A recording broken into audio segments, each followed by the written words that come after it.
বাপৰে বাপ, এটা কাজ খালি খালি খেজুৰ না একটু বেশি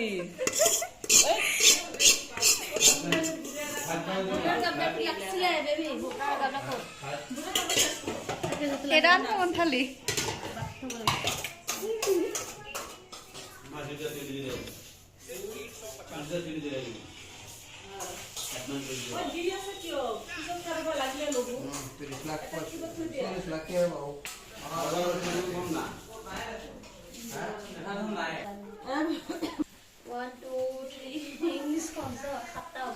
আমি কিমান খাওঁ